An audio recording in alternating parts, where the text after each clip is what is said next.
नमस्कार, DD news में आपका स्वागत है। मैं हूं रमा त्यागी। सबसे पहले देख लेते हैं मुख्य समाचार। प्रधानमंत्री नरेंद्र मोदी ने राज्यसभा में राष्ट्रपति के अभिभाषण पर धन्यवाद प्रस्ताव पर चर्चा का दिया जवाब। कांग्रेस पर साधा निशाना, कहा फैमिली फर्स्ट और तुष्टीकरण रहा कांग्रेस का मॉडल, जबकि नेशन फर्स्ट और संतुष्टीकरण है हमारा मॉडल। संविधान और संवैधानिक संस्थाओं के अपमान पर भी विपक्ष को जमकर घेरा।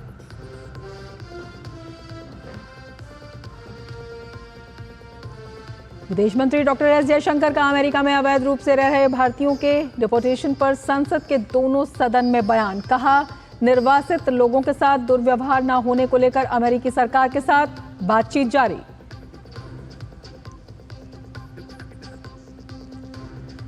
सपा प्रमुख अखिलेश यादव के बिगड़े बोल, मिल्कीपुर उपचुनाव को लेकर चुनाव आयोग पर लगाए आरोप। भाजपा का सपा प्रमुख पर कड़ा प्रहार, की माफी की मांग।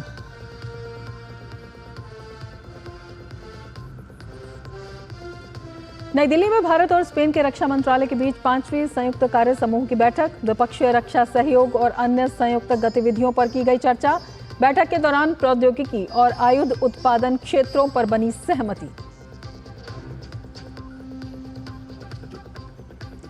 तीर्थराज प्रयागराज महाकुंभ में श्रद्धालुओं का जन सैलाब, 39 करोड़ 50 लाख से अधिक लोग त्रिवेणी संगम में लगा चुके हैं आस्था की डुबकी।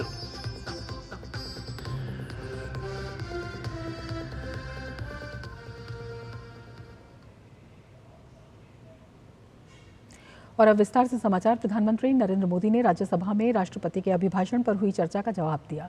लगातार तीसरे कार्यकाल का जिक्र करते हुए पीएम ने कहा कि ये जनादेश इस बात का प्रमाण है कि जनता ने हमारे विकास के मॉडल को परखा, समझा और समर्थन दिया।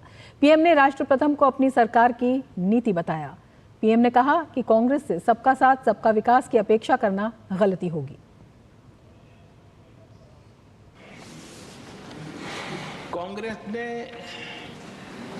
राजनीति का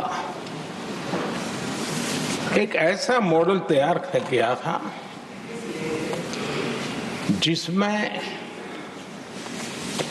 झूठ, फरेब, भ्रष्टाचार, परिवारवाद, तुष्टीकरण,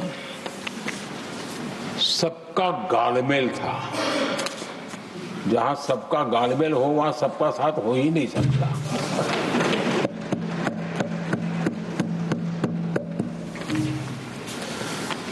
आदरणीय सभापति जी, कांग्रेस के मॉडल में सर्वोपरि है फैमिली फर्स्ट, और इसलिए उनकी नीति, रीति, उनकी वाणी, उनका वर्तन उस एक चीज को संभालने में ही खपता रहा है। पीएम ने कांग्रेस पर हर मामले में तुष्टीकरण और छोटे समूह को कुछ देकर बाकी को तरसाने का आरोप लगाया। दशकों तक ओबीसी आयोग को संवैधानिक दर्जा न दिए जाने को लेकर भी पीएम ने कांग्रेस पर निशाना साधा। पीएम ने कहा कि कांग्रेस को बाबा साहब से नफरत रही है, उन्हें चुनाव में पराजित करने के लिए कोई कसर नहीं छोड़ी गई। दो बार बाबा साहब को चुनाव में पराजित करने के लिए क्या कुछ नहीं किया गया।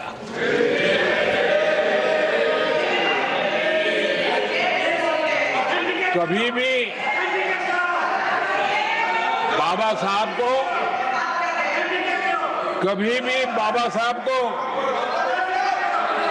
भारत रत्न के योग्य नहीं समझा गया।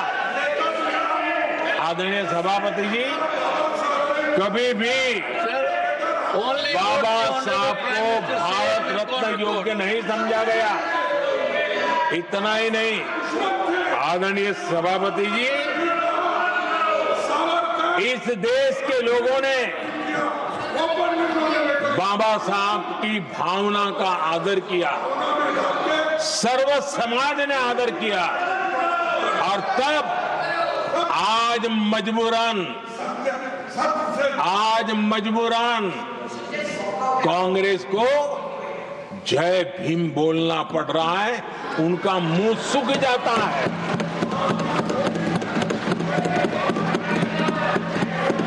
और आदरणीय सभापति जी, ये कांग्रेस भी रंग बदलने में बड़ी माहिर लग रही है। इतनी तेजी से अपना नकाब बदल देते हैं, ये इसमें साफ साफ नजर आ रहा है।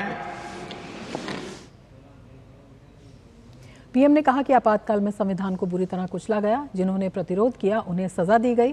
पीएम ने मध्यम वर्ग के विकास की प्रतिबद्धता का जिक्र किया। पीएम ने कहा कि इस वर्ग को अधिक अवसर देने के लिए बड़े कदम उठाए गए हैं। 2013 में 2 लाख तक की आय टैक्स में मुक्ति थी। इनकम टैक्स में 2 लाख तक मुक्ति थी। आज हमने 12 लाख तक टैक्स में मुक्ति कर दी। हम 70 साल से ऊपर के किसी भी वर्ग के क्यों न हो, किसी भी समाज से क्यों न हो, उनको आयुष्मान योजना का लाभ देकर के, और उसका सबसे बड़ा लाभ मिडिल क्लास के बुजुर्गों को मिल रहा है।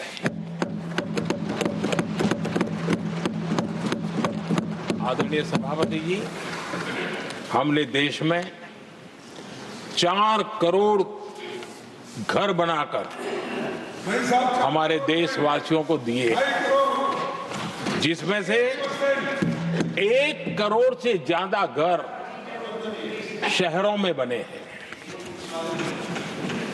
हमने घर खरीदने वालों के साथ बहुत बड़ा फ्रॉड हुआ करता था, उनको सुरक्षा देना बहुत जरूरी था।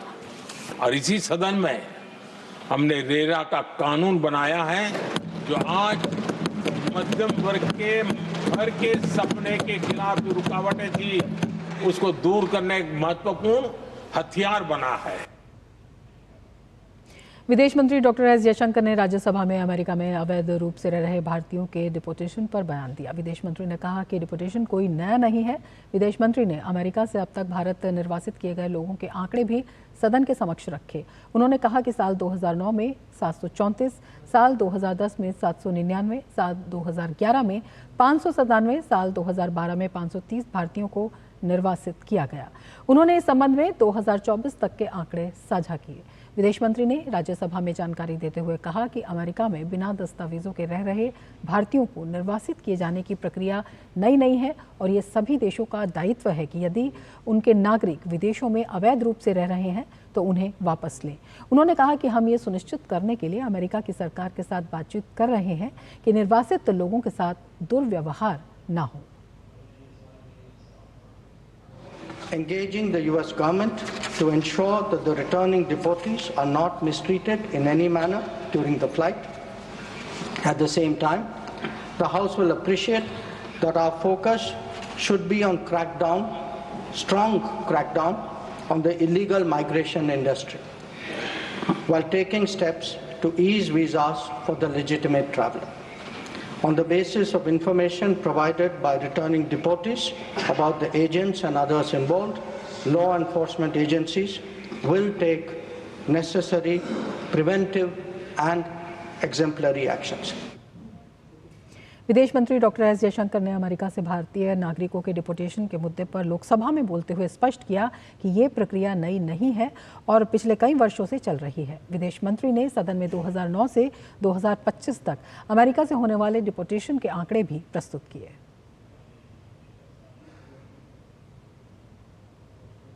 The process of deportation is not a new one and has been ongoing for several years. I would like to share with the House the details of deportation from the United States since 2009. The numbers, years-wise, sir, are listed in my statement. From 2009, there were 734, 2010, 799, 2011, 597, then 530, 515, 591, 708, 1303, 1024, 1180, 242, 805, 862, 617 and 1360. So these are the numbers given by our Bureau of Immigration. The numbers for 2009 to 2014 from the Department of Homeland Security is much higher. संसद भवन में स्वास्थ्य एवं परिवार कल्याण मंत्री जगत प्रकाश नड्डा, केंद्रीय विदेश मंत्री डॉक्टर एस जयशंकर, केंद्रीय मंत्री किरण रिजिजू और केंद्रीय संचार एवं पूर्वोत्तर क्षेत्र विकास मंत्री ज्योतिरादित्य सिंधिया ने उपराष्ट्रपति जगदीप धनखड़ से मुलाकात की।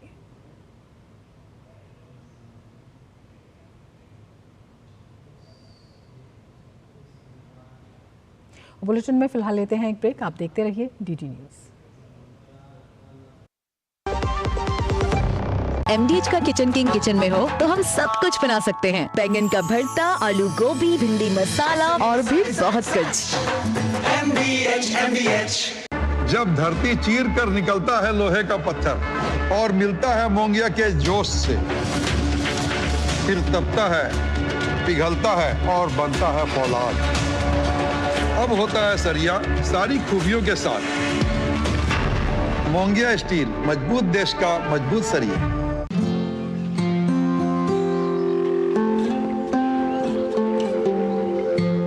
सर, पहली कॉफी अम्मा के लिए।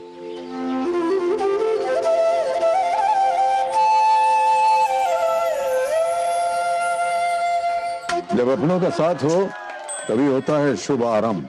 इसीलिए सिर्फ मुथूट फाइनेंस सदियों से देता आ रहा है और नई शुरुआत में अपनों जैसा भरोसा। Muthoot finance, India's number 1 most trusted financial services bank. हर शुभ आरंभ में अपनों जैसा भरोसा। तो गोल्ड लोन के लिए अभी फोन कीजिए 1-800-313-1212।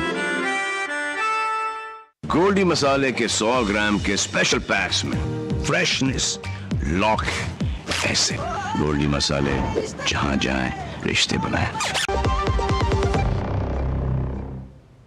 उत्तर प्रदेश के मिल्कीपुर उपचुनाव में राजनीतिक गहमागहमी बढ़ गई है। उपचुनाव के दौरान सपा के चुनाव आयोग पर सवाल उठाने और चुनाव आयोग को कफन भेजने वाले बयान पर उत्तर प्रदेश में राजनीतिक पारा उफान पर है।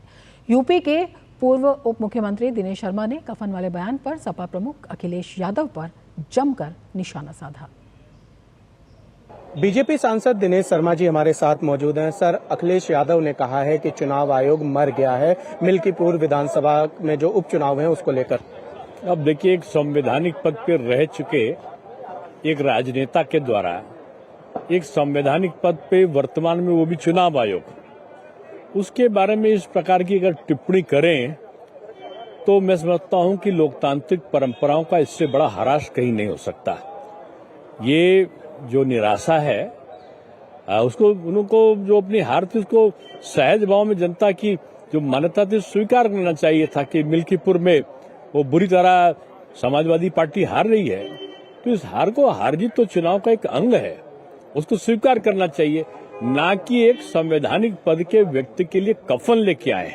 भारत के लोकतंत्र में इस प्रकार के उदाहरण तो नहीं मिलते हैं। प्रधानमंत्री ने आज स्पीच दी है, नेशन फर्स्ट की बात उन्होंने की है। प्रधानमंत्री का आज ऐतिहासिक भाषण था और उन्होंने पुराने जो कार्य थे कांग्रेस सरकार के उनको गिनाते हुए आज की तुलना करी है और उन्होंने कहा है कि जो विकसित भारत के इस महायज्ञ में शामिल नहीं होगा तो उसको निश्चित रूप में जनता नकारेगी। ये थे हमारे साथ सांसद दिनेश शर्मा। कैमरा पर्सन संजीव शर्मा के साथ निशांत राय, डीडी न्यूज, दिल्ली।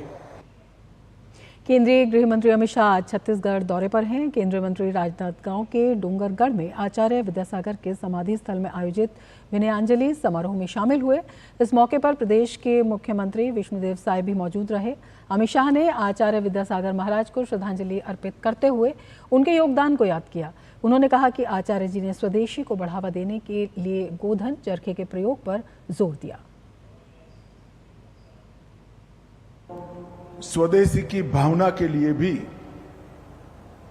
किसी का भी विरोध करे बगैर हमारे देश के गृह उद्योग, कुटीर उद्योग और हमारे देश की रोजगारी की चिंता किस प्रकार से हो, इसके बारे में आचार्य जी ने कई लोगों को प्रेरित किया। गोधन हो, चरखा हो, हथकरघा हो या स्थानीय रोजगार हो, ये सभी को वो हमेशा प्रचारित करते रहे और शायद मोदी जी ने इस सारी चीजों को जो संबल दिया है उसमें आचार्य जी की ही प्रेरणा मूल कारण रही है। उत्तर प्रदेश के संभल में बकाया जमा न करने पर कनेक्शन काटने गई बिजली विभाग की टीम पर दबंगों ने हमला बोल दिया। दबंगों ने बिजली विभाग की टीम को दौड़ा कर पीटा। मामला बहजोई कोतवाली क्षेत्र के गांव कनेटा का है। कर्मचारियों की पिटाई का वीडियो सोशल मीडिया पर वायरल हो रहा है। बिजली विभाग के अधिकारियों ने मामले की शिकायत पुलिस से की है। जानकारी के अनुसार बिजली विभाग बिजली बिल जमा न करने पर केबल काटने गई थी इसकी टीम, और इस दौरान स्थानीय लोगों ने विरोध किया। जब टीम बिजली का कनेक्शन काटने लगी तो लोगों ने कर्मचारियों की भी जमकर पिटाई कर दी। आपको बता दें कि दिसंबर 2024 में संभल जिले में बिजली चोरी से संबंधित 1250 FIR दर्ज की गई थी। बिजली विभाग ने 5.2 करोड़ रुपए का जुर्माना लगाया था। इससे पहले संभल की मस्जिदों, मदरसों और रिहायशी इलाकों में बड़े पैमाने पर बिजली चोरी का खुलासा हुआ था, जिसके बाद अधिकारियों ने अपनी कार्रवाई तेज कर दी थी। दिल्ली की 70 विधानसभा सीटों पर बुधवार 5 फरवरी को मतदान संपन्न हो गया। अब 8 फरवरी को आने वाले नतीजों का सभी को इंतजार है। वोटिंग के बाद आज चुनाव आयोग द्वारा नियुक्त स्वतंत्र केंद्रीय पर्यवेक्षकों, उम्मीदवारों और उनके एजेंट्स के साथ रिटर्निंग अधिकारियों की मौजूदगी में सभी 70 विधानसभा क्षेत्रों के फॉर्म 17C सहित चुनावी दस्तावेजों की जांच की गई। दिल्ली के मुख्य निर्वाचन अधिकारी RLS वॉच के अनुसार जांच के दौरान किसी भी उम्मीदवार की ओर से कोई शिकायत नहीं मिलने के कारण पुनर्मतदान की आवश्यकता नहीं पड़ी। वोटिंग के बाद सभी EVM मशीनों को स्ट्रांग रूम में सुरक्षित तरीके से रखा गया है। राजधानी दिल्ली विधानसभा चुनाव में मतगणना के लिए 70 स्ट्रांग रूम यहां पर बनाए गए हैं।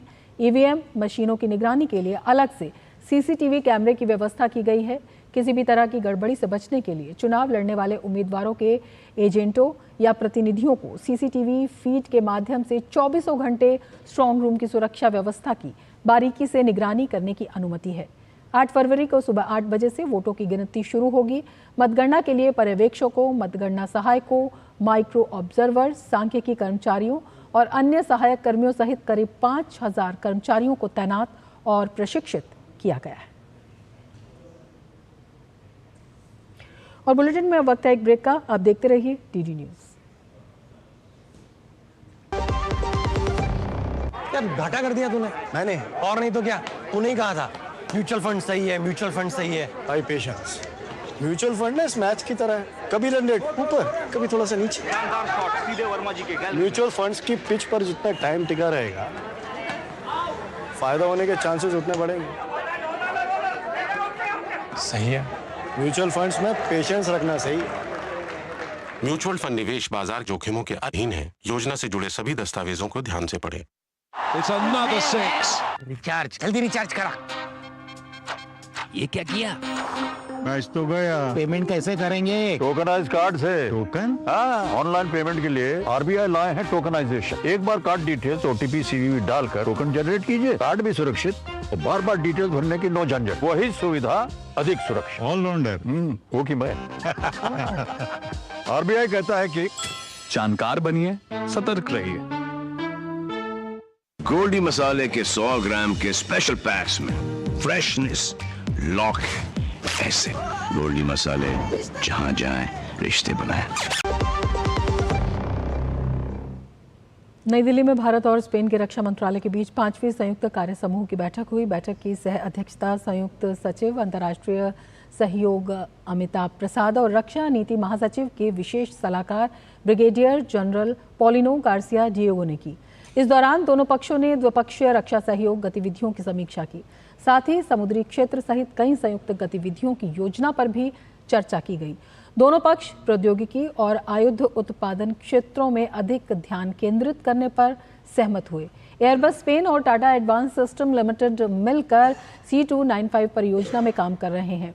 C295 रक्षा विमान क्षेत्र में पहली मेक इन इंडिया परियोजना है। इस परियोजना से भारतीय और स्पेनिश कंपनियों को एरोस्पेस क्षेत्र में काम करने का प्रोत्साहन मिला है। राष्ट्रपति द्रौपदी मुर्मू ने संयुक्त राष्ट्र महासभा के 79वें सत्र के अध्यक्ष फिलेमोन यांग से मुलाकात की। UNGA अध्यक्ष फिलेमोन यांग का स्वागत करते हुए राष्ट्रपति ने उनके नेतृत्व की सराहना की। राष्ट्रपति ने कहा कि सितंबर 2024 में न्यूयॉर्क में आयोजित भविष्य के लिए समझौता शिखर सम्मेलन में उनकी अहम भूमिका की भी उन्होंने प्रशंसा की। राष्ट्रपति ने संयुक्त राष्ट्र सहित वैश्विक दक्षिण के हितों की रक्षा करने के लिए भारत के सहयोग को जारी रखने का भरोसा दिलाया। संयुक्त राष्ट्र सुरक्षा परिषद में सुधार, प्रमुख बहुपक्षीय निकायों में शीघ्र और व्यापक बदलाव पर राष्ट्रपति द्रौपदी मुर्मू ने बल दिया। रक्षा मंत्री राजनाथ सिंह ने अमेरिका के रक्षा सचिव से टेलीफोन पर बात की। राजनाथ सिंह ने अपने सोशल मीडिया प्लेटफॉर्म एक्स पर इसकी जानकारी दी। उन्होंने लिखा, आज मेरे अमेरिकी समकक्ष पीट हेग्सेथ के साथ टेलीफोन पर अच्छी बातचीत हुई। 25 जनवरी 2025 को नए रक्षा सचिव के रूप में उनकी नियुक्ति होने के कंफर्मेशन होने पर उन्हें बधाई दी। हमने चल रहे रक्षा सहयोग की समीक्षा की और भारत अमेरिका द्विपक्षीय रक्षा संबंधों को विस्तारित और गहरा करने के तरीकों और साधनों की खोज की। हम एक महत्वाकांक्षी एजेंडा तैयार करने पर भी सहमत हुए, जिसमें परिचालन, खुफिया रसद और रक्षा औद्योगिक सहयोग शामिल है। सेक्रेटरी हेग्सेथ के साथ मिलकर काम करने को उत्सुक हूं।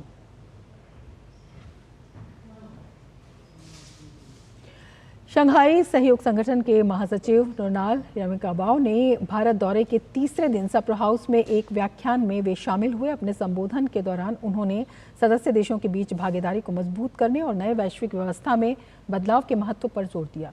उन्होंने कहा कि प्रधानमंत्री नरेंद्र मोदी द्वारा प्रस्तुत किया गया वसुधैव कुटुंबकम का विचार सराहनीय है, क्योंकि ये पूरी दुनिया को न्यायपूर्ण और समान विकास की दिशा में मार्गदर्शन देता है।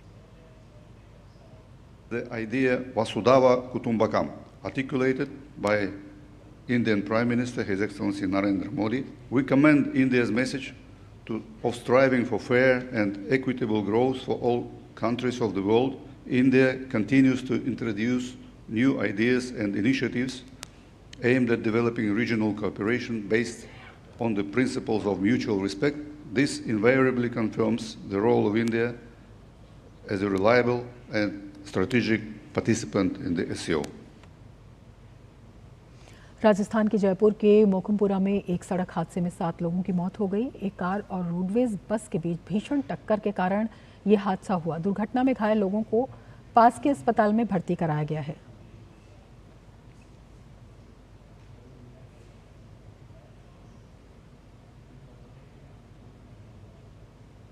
विश्वविद्यालय अनुदान आयोग ने यूजीसी विनिमय 2025 के मसौदे पर प्रतिक्रिया प्रस्तुत करने की समय सीमा 28 फरवरी तक बढ़ा दी है। इससे पहले हितधारकों को 5 फरवरी तक प्रतिक्रिया भेजनी थी।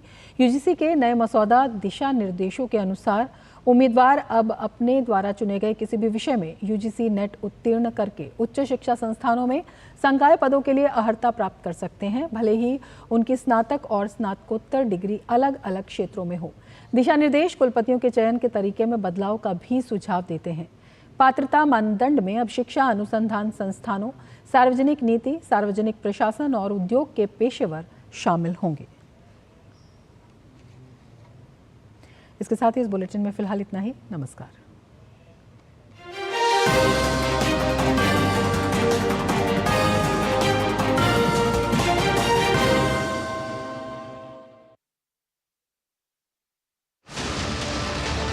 अमेरिका की शिकायत के लिए WTO क्यों पहुंचा चीन? बांग्लादेश में फिर हिंसा, जलाया बंग बंधु का घर। पनामा नहर को लेकर अमेरिका को मिला करारा जवाब। ऑस्ट्रेलिया में नाजी सैल्यूट पर अब होगी जेल। होंगी और भी महत्वपूर्ण अंतर्राष्ट्रीय